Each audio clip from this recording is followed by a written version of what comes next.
नमस्कार, आप देख रहे हैं डिस्कवरी ऑफ महाराष्ट्र न्यूज़। हमारे चैनल को लाइक और सब्सक्राइब जरूर करें।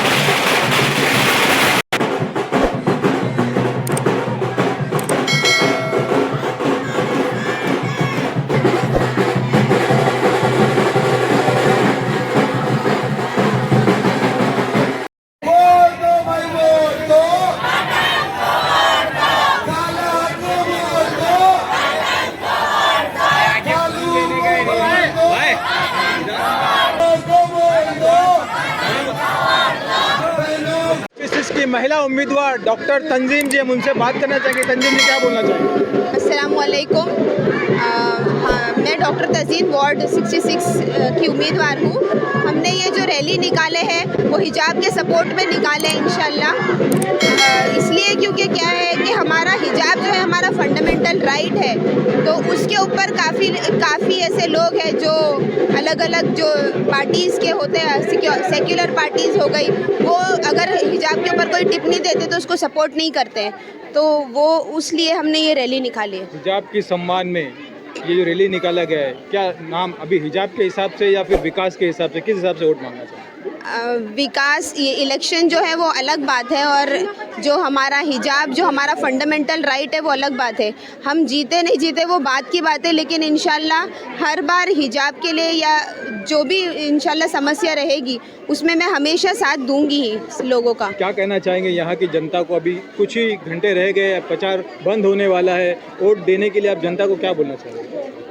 मैं यही अपील करूंगी इंशाल्लाह, और अल्लाह से उम्मीद रखती हूँ इस बार 15 जनवरी को वार्ड 66 से सारे लोग पतंग के बटन को ही दबाएंगे इंशाल्लाह। 5 नंबर हमारा बटन है, मैक्सिमम सपोर्ट करिए और अल्लाह का नाम लेके बिस्मिल्लाह पढ़ के पतंग के बटन को ही सब दबाइए इंशाल्लाह। क्या कहना चाहेंगे शहाबुद्दीन मिस्टर जी को? एमआईएम के बड़े नजर ने आपके प्रचार सभा में, उसको लेके आप क्या बोल रहे हैं? अस्सलाम वालेकुम रहमतुल्लाहि बरकातहू। सिराज भाई, आपका आने का शुक्रिया। जैसे आपने मुझे सवाल किया कि एमआईएम का कोई बड़ा नेता यहाँ नहीं आया, अगर आप देखोगे जहाँ जहाँ पर एमआईएम गई वहाँ पे कमज़ोर कैंडिडेट्स है, मतलब वो एरिया कमज़ोर है। अल्हम्दुलिल्लाह मेरे से बात हुई, उन्होंने कहा कि टाइम आपको मुझे टाइम मिला भी था, ऐसा नहीं कि नहीं मिला। अकबर रवी साहब का मुझे उन्होंने टाइम भी दिया था, बट कुछ सिक्योरिटी रीजंस की वजह से हमको प्रोग्राम कैंसिल करना पड़ा था। उन्होंने कहा कि हम किसी और को भेजते हैं। मैंने कहा अल्हम्दुलिल्लाह हम में इतनी ताकत है, और उन्होंने खुद सामने से कहा कि शहाबुद्दीन भाई, हम तुम्हारे में इतनी ताकत, हम समझते हैं कि तुमको किसी की ज़रूरत ही नहीं। और मैंने बोला कि इंशाल्लाह मैं अपने दम पे यहाँ पर जीत कर अकबर साहब को मैं यहाँ की जो सीट जीतने के बाद में इंशाल्लाह उनको तोहफे में दूंगा इंशाल्लाह। मुसलमानों की आवाज़ उठाने के लिए यहाँ कोई नेता आगे नहीं आता है, मुसलमानों को हिरवा सांप कहा जाता है, उसको लेकर आप क्या?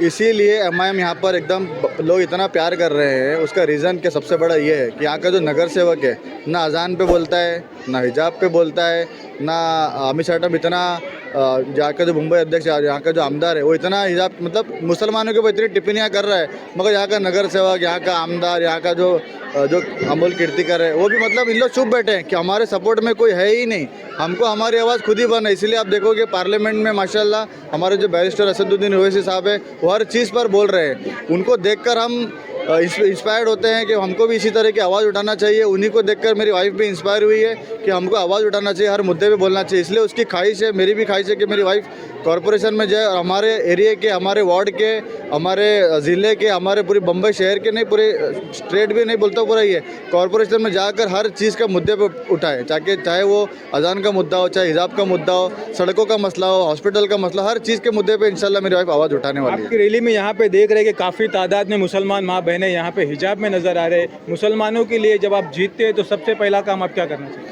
सबसे पहले तो यहाँ की जो लेडीज़ है, जो मैक्सिमम मुसलमान है, ऐसा कुछ मुसलमान गैर बोलकर नहीं है हमारे लिए। हमारी पार्टी एकदम प्योर सेकुलर पार्टी, हम हमारी एमआईएम को समझते हैं, क्योंकि असद साहब हर चीज़ के ऊपर आवाज़ उठाते हैं, चाहे हिंदू हो या मुसलमान हो, वो अलग बात है। अभी आपने जो बोला, यहाँ पर जैसे मेरी वाइफ की ख्वाहिश है कि लोग यहाँ पर कुपर हॉस्पिटल जाते हैं, बहुत तकलीफ़ में, मतलब लोगों की तबीयत ख़राब हो रही है, कुपर में जाके लाइन लगाना पड़ रही है ये। और यहाँ का मतलब मेरा मानना ये है कि हर वार्ड में क्लिनिक BMC अपॉइंट करती है। बट यहाँ पर 25 साल से नगर सेवक है, उसने अभी तक एक वार्ड में क्लिनिक नहीं ओपन कर पाए, तो बड़ी शर्म की बात है ये। तो इंशाल्लाह सबसे पहले ये काम लोगों को राहत के लिए ये काम करेगी, और जो पानी का मसला लोग ये कर रहे हैं हम उसको मसले को हल करेंगे। फिर SRA का मुद्दा एक एक करके हम इंशाल्लाह हर चीज़ के ऊपर खड़े उतरेंगे लोगों के ऊपर। डॉक्टर तंजीम जी, आप क्या कहना चाहेंगे? कूपर हॉस्पिटल की बात की, कूपर हॉस्पिटल में गर्भवती महिलाएं वहाँ पर जब जाती है तो सुबह से लेकर शाम तक उनको वहाँ पर ट्रीटमेंट के लिए बैठना पड़ता है, उसके लिए क्या कहना चाहिए?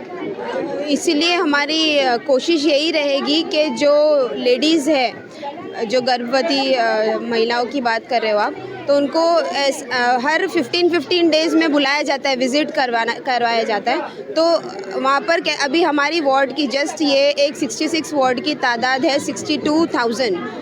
तो उसके अलावा कूपर हॉस्पिटल में जो है सिर्फ इस वार्ड के पेशेंट्स नहीं जाते, विले पार्ले पूरी अंधेरी असेंबली ऑलमोस्ट कूपर हॉस्पिटल में ही जाती है। तो दिन भर मतलब सुबह अगर लाइन लगाते तो उनको शाम रात हो जाती है। तो ये कैसा है ना कि ज़रूरी है, एक वार्ड में एक म्यूनसिपल जनरल हॉस्पिटल होना बहुत ज़रूरी है।